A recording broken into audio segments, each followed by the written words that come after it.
우리에게 주신 하나님의 말씀은 창세기 40장 8절에서 15절 말씀입니다.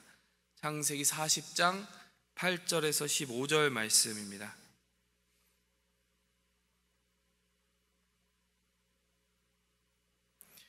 그들이 그에게 이르되 우리가 꿈을 꾸었으나 이를 해석할 자가 없도다. 요셉이 그들에게 이르되 해석은 하나님께 있지 아니하나이까 청하건대 내게 이르소서. 술 맡은 관원장이 그의 꿈을 요셉에게 말하여 이르되 내가 꿈에 보니 내 앞에 포도나무가 있는데 그 나무에 새 가지가 있고 싹이 나서 꽃이 피고 포도송이가 익었고 내 손에 바로의 잔이 있기로 내가 포도를 따서 그 즙을 바로의 잔에 짜서 그 잔을 바로의 손에 들였노라. 요셉이 그에게 이르되 그 해석이 이러하니 새 가지는 사흘이라. 지금부터 사흘 안에 바로가 당신의 머리를 들고 당신의 전직을 회복시키리니 당신이 그 전에 술 맡은 자가 되었을 때 하던 것 같이 바로의 잔을 그의 손에 드리게 되리이다. 당신이 잘 되시거든 나를 생각하고 내게 은혜를 베풀어서 내 사정을 바로에게 아뢰어 이 집에서 나를 건져주소서. 나는 히브리 땅에서 끌려온 자요 여기서도 옥에 갇힐 일은 행하지 아니하였나이다. 아멘.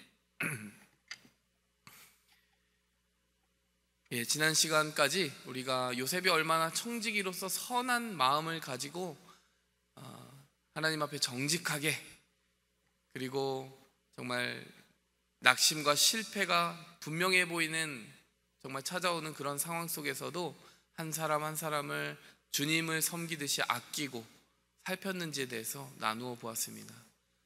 그 상황이 바로 오늘 본문 말씀에서 나눈 이 상황입니다. 여러분, 같이 감옥에 갇힌 처지입니다. 지금 술 맡은 관원장과 떡 굽는 그 관원장은 파라오의 신임을 잃고 왕의 죄수를 맡아서 가두어 두는 그 경호실장이라고 하죠. 보디발의 그 집에 있는 감옥에 갇히게 되었습니다.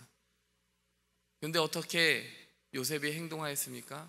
요셉이 마치 자유인처럼 행동을 하였어요. 들어가서 수종을 들었습니다. 섬겼습니다. 그리고 그들의 낯빛을 살폈어요. 낯빛을 살펴보았더니 근심의 빛이 있더라는 말이에요.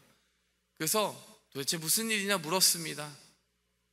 들어가도 보고 낯빛을 살피고 물어도 보았더니 꿈 이야기를 하는 거예요. 여러분, 우리가 이야기를 전부 이미 들어서 알고 있습니다. 결국 이 꿈풀이 때문에 어떻게 되는 거죠? 파라오 앞에 요셉이 등용되는 기회가 열리게 되는 것입니다. 여러분, 우리는 그 등용의 순간, 영광의 순간을 생각하지만요, 요셉이 얼마나 성실하고 세밀한 마음으로 청지기의 직분을 다하고 그에게 맡겨진 사람을 어떻게 보면 성심성의껏 살폈는지에 대해서 간과하는 경우가 있습니다. 근데 요셉의 눈에 보기에 별로 자신에게 유익될 것이 없고 같이 감옥에 갇힌 죄수의 처지밖에 안 되는 사람들이라 할지라도 요셉의 눈에 보기에는 그가 섬길 사람이었던 거예요. 그 사람들도 섬겼습니다. 자신에게 억울한 누명을 씌운 보디발의 아내도 섬겼습니다. 자신에게 좀 믿어줘야 될 때 믿어주지 못한 것 같은 그 보디발도 끝까지 섬겼습니다. 섬기지 않은 사람이 없어요. 최대한 그 자신에게 맡겨진 모든 사람을 다 아끼고 사랑하고 주님의 마음으로 대했다는 것이죠. 이 청지기의 삶을 살아가는 요셉에게 어떠한 때가 열리게 됩니까? 하나님의 때가 열리게 되는 것입니다. 하나님의 기회가 열리게 되는 것입니다. 오늘 본문 말씀을 좀 더 자세히 살펴보면서요, 하나님의 때가 어떻게 요셉에게 임했는지, 그리고 하나님의 때라는 것은 과연 무엇인지 우리가 그 근본적인 정의부터 짚고 넘어가는 그런 시간을 좀 가져보도록 하겠습니다. 한마디로 이야기해서요, 우리는 하나님 앞에 믿음을 심는 그 때야말로 우리의 삶 속에 가장 의미 있는 순간이라고 기억할 수가 있습니다. 우리에게 의미 있는 것뿐만이 아니라 하나님에게도 의미 있는 순간은 우리가 믿음으로 살아갈 때입니다. 우리가 다 믿음으로 살아가고 있지 않느냐, 이렇게 쉽게 생각할 수가 있는데요, 오늘 본문 말씀을 보면 그렇게 믿음으로 선다는 것이 쉽지가 않습니다. 일단 20절 말씀을 보시겠습니다. 20절 말씀 보니까요, 오늘 읽은 본문에서 뒤에 벗어나 있어요. 우리가 술 맡은 관원장의 꿈을 해석해주는 요셉의 부분은 읽어보았습니다. 길몽이었죠. 결국 잘 된다는 것이었죠. 근데 16절에서 19절까지는 어떤 내용이 있냐면요, 떡 굽는 관원장이 꿈에 보니까 자기가 그 떡을 구워서 드렸더니 새들이 와서 그 고기를 뜯어먹었다, 이 장면이 나옵니다. 아니, 고기를 뜯어먹는 게 아니라 그 떡을 뜯어먹은 거죠. 그랬더니 요셉이 뭐라고 합니까? 그거는 흉몽이라는 거예요. 이제 사흘 안에 죽는다라는 것입니다. 자, 그리고 나서 20절을 보시면요, 20절에 이렇게 이야기하죠. 제3일은 바로의 생일이라. 바로가 그의 모든 신하를 위하여 잔치를 베풀 때에 술 맡은 관원장과 떡 굽는 관원장에게 그의 신하들 중에 머리를 들게 하니라. 여러분, 둘 모두에게 3일이 주어졌다라는 꿈 해석은 동일했습니다. 그리고요, 참 공교롭게도 3일 후가 어떤 날이었다는 거예요? 파라오의 생일이었다는 거예요. 그 3일에요, 3일째 되던 날에 세 사람에게 아주 특별한 이벤트가 열리게 되는 겁니다. 뭐 이벤트라고 표현할 수 있을지 모르겠지만 적어도 파라오한테는 확실한 이벤트 아닙니까? 파라오의 생일 잔치예요. 뭐 지상 최대 국가에서 그 엠파이어, 모든 제국을 다스리는 왕의 생일이 얼마나 의리의리했겠습니까? 그야말로 이벤트죠. 또 한 사람에게는 정말 축복의 순간이었어요. 복직이 되고 생명을 건지는 날이었습니다. 술 맡은 관원장이 그랬죠. 한 사람에게는 비극의 이벤트가 벌어진 때였습니다. 떡 굽는 그 관원장은 그날 사형당한 날이었습니다. 제가 이 부분을 곰곰이 묵상하는데 이런 생각이 드는 거예요. 이 날의 의미가 어떻게 보면 하나님께서 보시는 그 날의 그림이 있었을 거 아니에요? 그래서 그 꿈을 통해서 두 사람에게 그 꿈을 꾸게 하셨을 거 아니에요? 그리고 그 꿈이 어떻게 이루어지느냐? 정말 파라오의 생일이라고 하는 특별한 이벤트의 그 순간에 이루어졌을 거 아니에요? 그러니까 달리 말하면 하나님은 파라오의 생일이 언젠지도 아셨고, 그들이 언제 복직이 되는지도 아셨고, 어떤 계기로 신임을 얻고 어떤 계기로 처형을 당할지도 아셨다는 거예요. 하나님께서 어떤 한 사람의 날도 잃어버림이 없이 다 계수하고 있었다는 거예요. 파라오가 얼마나 힘이 세든 작든 상관이 없어요. 그가 언제 태어나는 날까지도 하나님이 다 정하셨다는 겁니다. 여러분, 너무 기본적인 신앙 아닙니까? 하나님이 모든 때를 다 알고 계시더라는 거예요. 여러분, 그런데요, 중요한 것은 이것입니다. 하나님이 모든 때를 다 하나님의 편에서는 알고 계신데 사람의 편에서 그 모든 때를 하나님의 시선으로 알지는 못하더라는 거예요. 파라오한테 그날은 어떤 날입니까? 그냥 내 생일이에요. 내 생일이지 뭐 하나님하고 무슨 관계가 있어? 하나님 믿는 사람도 아니잖아요. 그냥 불신자의 삶으로서는 그냥 그날은 즐거운 날입니다. 호화롭게 즐기고 나를 위하여 베풀어진 생일상만 누리면 되는 날인 거죠. 술 맡은 관원장이 어떤 날입니까? 그냥 좋은 날이죠. 떡 굽는 관원장에게 슬픈 날이고, 공통점이 있습니다. 이 날이 슬픈 날이든 죽는 날이든 생일상을 받는 날이든요, 그 요란스러운 날들이 제각각 사람들에게 제각각 베풀어질 때요, 여러분, 공통점은 무엇입니까? 그들은 하나님을 모르고 있었다는 겁니다. 그 사람들 하나님 앞에서 그 날을 계수하며 살아가는 사람들이 아니었다는 거예요. 하나님과 직접적인 관계가 없는 그 사람들에게 있어서 그 날은 자기의 날이었기 때문입니다. 그 날의 내용이 어떠했든지 간에 공통점은 그 날은 자기의 날이었다는 거예요. 여러분, 그런데요, 제가 곰곰이 본문을 묵상하면서 거기에 있는 한 인물에게만큼은 그 날이 달랐다는 것을 보게 되었는데요, 누군지 아시겠죠?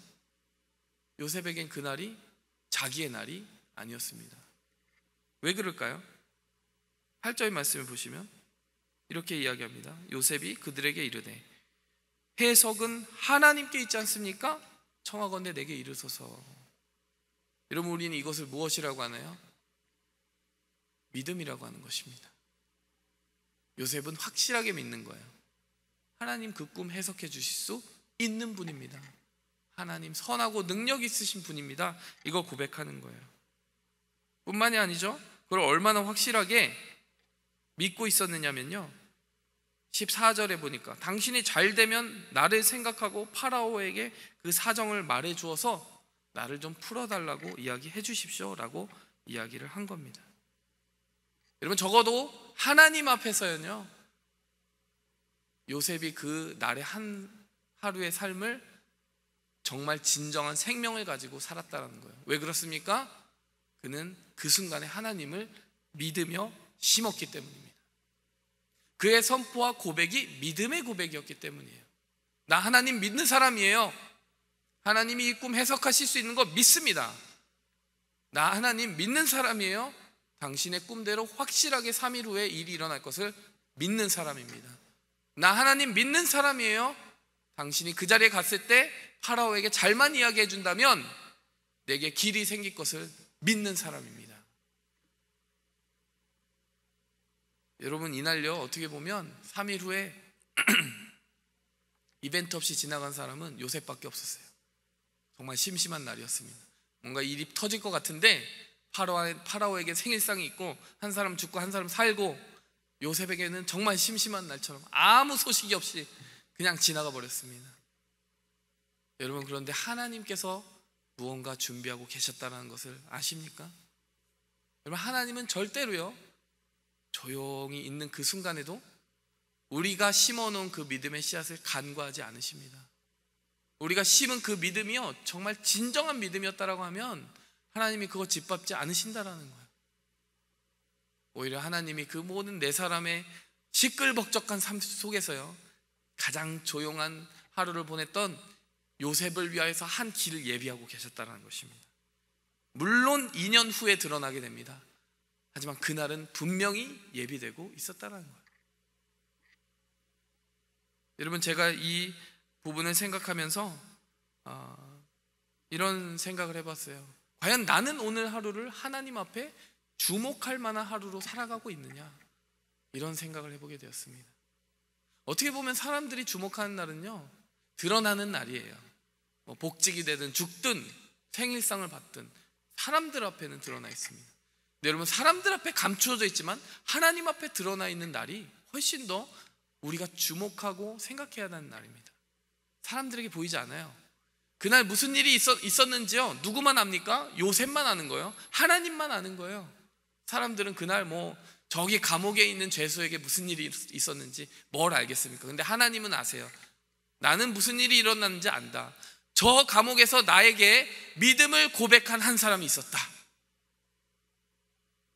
하나님한테는요,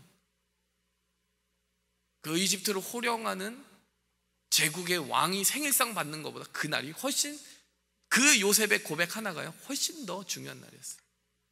요셉이 믿음으로 고백하는 그것이 하나님의 보좌를 흔들고 하나님의 마음을 움직이고 감동케 했지, 파라오가 생일상 받고 화려하게 잔치하고 그것은 하나님 앞에 아무런 쓸모도 소용도 없었다는 것입니다. 여러분, 제가 성경을 보면요, 분량을 주의 깊게 살펴봐요. 네 족장의 삶을 보면 아브라함이 14장에 걸쳐서 그 삶이 기록되어 있습니다. 그 다음 이삭은 2장밖에 기록이 안 돼 있고요. 그 다음 야곱은 12장이나 기록이 되어 있습니다. 근데 다시 요셉은 14장이나 기록이 되어 있어요. 저는 어떤 기준으로 하나님께서 그들의 삶에서 그 이야기할 만한 부분을 추려내셨을까, 이런 생각을 해봐요. 당연히 그 사람의 삶에 대해서 이야기할 것이 많은 사람일수록 분량이 많지 않겠습니까? 저는 그리고 이런 상상을 해보게 됩니다. 하나님 앞에 내가 죽고 나서 보좌 앞에 나아간다면 하나님은 나의 삶에 대해서 얼마나 많은 분량을 기록하셨을까? 얼마나 많은 분량이 의미 없는 것으로 추려지고 그 페이지가 의미 없는 것으로 처리가 되고, 얼마나 많은 분량을 하나님이 하이라이트 하셨을까, 이런 생각을 해봅니다. 하나님이 어떤 기준을 사용하실까요? 바로 오늘의 기준을 사용하시는 겁니다. 하나님 하이라이트하는 그 시간은요, 사람들 앞에, 세상 앞에 드러나서 영광받는 그 순간이 아니라요, 아무의 눈에 뜨지 않아도 믿음으로 산 그 순간을 하나님 하이라이트 하신다는 거예요. 사람들에게 잊혀지는 그 순간도 하나님 절대 잊지 않으신다는 겁니다. 그리고 나서요, 다른 사람들이 보지 못하는 그 순간을 사람들 앞에 드러내시는 거예요.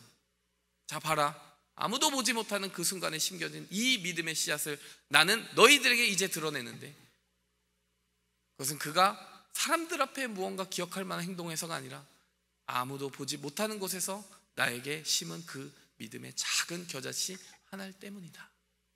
이렇게 우리를 높여주신다는 말입니다. 여러분, 2018년 6월 27일이 어떤 날인지 기억하십니까? 27일이면 얼마 안 된 것 같은데, 여러분, 그날은요 아주 중요한 날이었는데 한국이 세계 1위 독일을 이긴 날입니다. 축구로. 좀 우습죠? 여러분, 만약에 우리가 천국에 갔는데요, 너 6월 27일에 뭐 했니? 그렇게 물어보시는데, 하나님 정말 6월 27일 2018년은 정말 대단한 날이었습니다. 독일을 이겼다니까요. 이러면 하나님이 뭐라고 하실까요? 그래서 뭐 어쨌다는 거니? 이렇게 얘기하실 것 같아요. 여러분, 우리의 삶 속에 다양한 승리가 있습니다. 인간의 승리가 있어요. 희노애락이 있습니다. 근데 하나님이요 물어보시는 건 이겁니다. 나의 나라에 너는 그날 어떤 승리를 안겨주었느냐? 독일이 이겼다, 한국이 이겼다, 네가 이겼다, 그게 아니라 너는 내 나라에 어떤 승리를 안겨주었느냐, 이것을 물어보신다는 것입니다. 여러분, 그것이 하나님 앞에 의미 있는 것으로 기록이 된다는 거예요. 누가복음 17장 27절에 보니까요, 노아가 방주에 들어가던 날까지 사람들이 먹고 마시고 장가들고 시집가더니 홍수가 나서 그들을 다 멸망시켰으며, 또 롯의 때와 같으니 사람들이 먹고 마시고 사고팔고 심고 집을 짓더니. 이 모든 일들이 의미 없다는 거 아닙니다. 근데 여러분, 그것을 하나님 앞에서 깨어서 하나님 앞에 의미 있는 날로 살아내지 못한 사람들의 일상이라는 것은 아무런 의미가 남지 않는다는 것입니다. 여러분, 우리가 좋은 때를 달라고 항상 기도를 하죠. 하나님, 좋은 때를 주십시오. 영광의 때를 주십시오. 여러분, 근데 우리가 기도를 바꿔야 될 것 같아요. 하나님, 오늘 믿음의 때를 살 수 있게 해주십시오. 여러분, 그러면 그때가 좋은 때입니다. 좋은 때가 따로 있는 게 아니에요. 외적으로 찾아오는 게 아니라 이미 내가 믿음으로 살기로 결단하면 감옥에 있어도 그때가 좋은 때인 것입니다. 좋은 때는 우리가 믿음으로 취하는 것입니다. 여러분, 예수님도 뭐라고 하셨어요? 인자가 영광받을 때가 왔노라. 언제 이 말씀하셨는지 기억하십니까? 요한복음에요, 예수님이 이제 십자가 지실 그 날이 임박해 왔을 때 그 말씀하셨어요. 이방인들이 찾아옵니다. 헬라인들이 찾아옵니다. 제자들에게 예수님 한번 만나게 해주십시오 라고 이야기하는데, 예수님이 그 말을 전해 듣고 나서 뭐라고 하냐면, 이제 인자가 영광받을 때가 왔다. 언제입니까? 십자가의 때가 가까이 왔다라는 거예요. 이방인들에게 구원의 복음이 전해가기 위해서 이제 십자가의 때가 가까이 왔다. 근데 그때가 예수님께 영광의 때였다는 거 아닙니까? 예수님이 십자가 지는데 왜 영광입니까? 하나님의 관점으로 보면 그때가 영광의 때인 거예요. 순종의 때였기 때문에, 믿음의 때였기 때문에 그때가 영광의 때였던 것입니다. 요셉도 감옥에 있었지만 믿음의 때였기 때문에 영광의 때였다는 것입니다. 여러분, 우리가 말씀을 기억하면서요, 우리 마음속에 한 가지 새기고 갔으면 좋겠습니다. 오늘 나는 하나님께 영광을 올려드리는 때를 살아가고 있느냐? 하나님의 나라에 하나님께 승리를 올려드리는 날을 살아가고 있느냐? 달리 말하면 내가 하나님께 절대적인 믿음을, 겨자씨만한 하나의 믿음이라도 제대로 고백하는 하루를 살아갈 수 있겠느냐? 오늘 결심하시고 오늘 하루를 기적의 때로 만들기를 원합니다. 함께 기도하시겠습니다. 하나님 아버지, 감사합니다. 오늘 우리가 인생에서 추구하는 다양한 박수 갈채의 때, 영광의 때, 소란스러운 정말 즐거움의 때를 기대하기도 하고 꿈꾸기도 하고 기도하기도 합니다. 그렇지만 그 떠들썩한 의미 없는 순간들을 위하여 기도하는 것이 아니라 하나님께서 기념하시고 기억할 만한 그 한순간의 때를 우리가 살아가기 원합니다. 내 삶에 아무 증거 보이지 않아도 오직 믿음 위에 서리라 고백하며, 감옥에 있을지라도, 내 삶은 옥죄는 어떠한 사슬이 있을지라도 그 앞에서 하나님의 능력과 선하심을 고백할 수 있는 그 한 고백이 튀어나오는 그때를 우리가 살아나가게 도와주시옵소서. 그러므로 말미암아 사람들의 눈에 보이지 않아도 하나님께서 영광 받으시고 하나님의 나라의 승리를 안겨드리는 그때, 천사들이 보고 박수치는 그때를 우리가 살아나가게 도와주시옵소서. 바라옵건대 우리의 모든 날이 그러한 믿음의 순간으로 채워져서 하나님의 나라에 당도하였을 때 하나님이 기념하시는 하이라이트로 우리의 삶의 기록들이 가득할 수 있도록 하나님 축복하여 주시옵소서.